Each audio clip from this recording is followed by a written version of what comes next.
Gimana kalau limbah yang ada di halaman belakang rumah, ternyata itu bisa jadi startup modern? Nah, kali ini kita bakal bongkar blueprintnya pakai sesuatu yang sering banget kita anggap sampah, yaitu pelepah pisang. Yuk, kita mulai? Semuanya tuh berawal dari sini, dari satu kalimat. Pelepah pisang tuh underrated banget, bener kan? Sesuatu yang mungkin kita lewatin tiap hari, kita anggap ya sampah aja gitu. Ternyata nyimpen potensi yang luar biasa. Dan justru nemuin potensi tersembunyi kayak gini, itulah intinya inovasi. Nah, pertanyaan ini nih yang bakal jadi panduan kita. Coba deh kita geser cara pandangnya. Stop ngelihat pelepah pisang sebagai limbah dan mulai lihat ini sebagai bahan baku. Bahan baku buat sebuah bisnis yang jujur aja menarik banget. Setiap perjalanan seorang founder itu kan selalu dimulai dengan penemuan ya. Dan di kasus kita ini, penemuannya adalah sadar kalau ada nilai tersembunyi di dalam pelepah pisang. Oke, ini dia babak pertama dari petualangan kita. Potensinya tuh gila, banyak banget. Coba kita lihat ya. Teksturnya kuat tapi lentur, pas banget buat kerajinan. Terus seratnya bisa diolah jadi kertas, tali, bahkan kain. Butuh pupuk buat tanaman, ini bisa jadi kompos organik super. Bahkan bisa jadi solusi buat masalah packaging ramah lingkungan. Jadi ini bukan cuma satu ide bisnis loh. Ini tuh kayak platform buat puluhan ide lainnya. Kalau di dunia teknologi, ini tuh ibaratnya sebuah open API. Jadi, pelepah pisang ini platform dasarnya. Nah, kita bisa colokin atau integrasiin ke macam-macam aplikasi. Mau ke kerajinan? Bisa. Pertanian? Bisa. Bahkan F&B? Bisa juga. Pertanyaannya sekarang, aplikasi pertama apa yang mau kamu bangun? Oke, kita udah tahu potensinya segede apa. Sekarang, sebagai founder, kita harus ambil keputusan strategis pertama.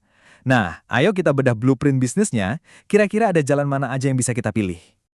Ada 3 jalur utama nih yang bisa kita ambil. Pertama, yang paling gampang, jadi penjual bahan mentah. Cepet, tinggal jual aja, tapi ya gitu, untungnya tipis. Kedua, naik level dikit, jadi pemasok kerajinan. Kita olah sedikit biar lebih bagus, harganya langsung naik. Dan yang ketiga, ini end game-nya, jadi pembuat produk jadi. Di sini marginnya paling gede, bisa bangun brand, tapi ya jelas butuh skill dan usaha lebih. Intinya sih pilihannya cuma 2. Mau ngejar kecepatan dan kesederhanaan, atau mau ngejar profit dan branding. Mau jual barang komoditas yang semua orang bisa jual, atau mau bangun sesuatu yang unik yang jadi ciri khas kamu.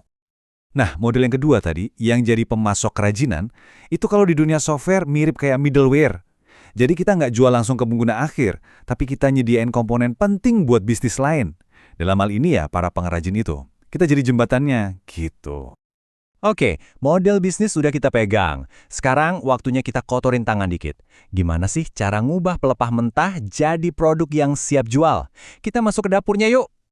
Dan ternyata prosesnya sesimpel ini loh, cuma 5 langkah. Pertama, ambil pelepahnya. Kedua, cuci. Ketiga, jemur. Keempat, potong. Kelima, simpan. Udah, nggak perlu pabrik, nggak perlu mesin canggih. Siapa aja benar-benar bisa mulai ini, bahkan dari halaman belakang rumah. Proses ini, kalau kita tarik lagi ke dunia tech, mirip banget sama konsep data pipeline. Kita ambil data mentah, yaitu pelepah basah. Terus kita bersihin dan standarin lewat proses jemur dan potong tadi, sampai akhirnya jadi aset data yang bersih dan siap pakai. Kuncinya di sini cuma satu, konsisten di tiap langkahnya. Oke, produknya udah jadi. Sekarang, kita masuk ke misi pertama sebagai founder, bawa produk ini ke pasar, market launch. Ini dia rencana aksinya, super konkret. Minggu pertama, produksi batch awal dulu, 20-30 lembar aja, buat tes proses dan kualitas. Minggu kedua, bikin aset digital, foto produknya yang bagus, siapin Instagram atau lapak di Shopee. Minggu ketiga, nah ini penting, kasih 5 sampel gratis ke pengrajin atau bisnis lokal. Tujuannya, dapetin testimoni dan mudah-mudahan pembeli pertama. Cuma 3 minggu loh, dari 0 sampai punya validasi pasar. Kuncinya jangan nunggu sempurna, langsung hajar. Ngomongin soal branding, bikin yang simple dan otentik aja. Contoh, namanya lepa.id. Tagline-nya dari alam kembali ke alam. Kena banget kan? Visualnya juga ngikutin, pakai warna-warna tanah, warna-warna alam yang nenangin. Nah, sekarang kita masuk ke bagian yang paling ditunggu-tunggu. Duitnya, angganya. Berapa sih modal buat mulai ginian? Percaya atau enggak, buat bikin 1 kali batch produksi, biayanya itu cuma sekitar Rp35.000. Rp35.000. Itu juga paling buat kemasan doang. Bahan bakunya gratis dari alam. Oke, modal 35.000. Terus dapatnya berapa? Dari batch yang sama kita bisa jual dan dapat Rp60.000. Udah balik modal plus untung kan? Dan ini puncaknya. Kalau kita hitung, artinya profit marginnya itu 70%. 70%.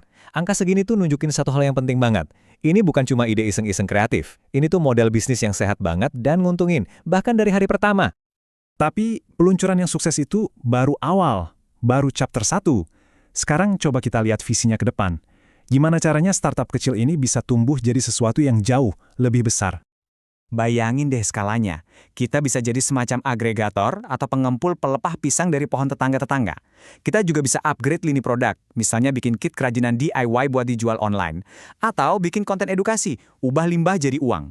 Bahkan kalau mau lebih jauh lagi, kita bisa produksi kertas dari serat pisang yang harganya mahal buat para seniman. Wah, kemungkinannya nggak ada habisnya. Nah, inilah tujuan akhirnya. Kita nggak lagi cuma jualan produk, tapi kita ngebangun sebuah ekosistem. Sebuah platform yang isinya macam-macam, dari bahan baku, produk jadi, sampai edukasi, dan semuanya itu didukung sama komunitas yang solid.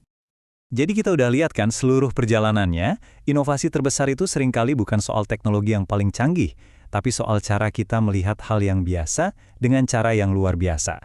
Bahan baku buat startup kamu selanjutnya, mungkin aja sekarang lagi nunggu di halaman belakang rumah. Pertanyaannya tinggal satu, apa yang bakal kamu bangun?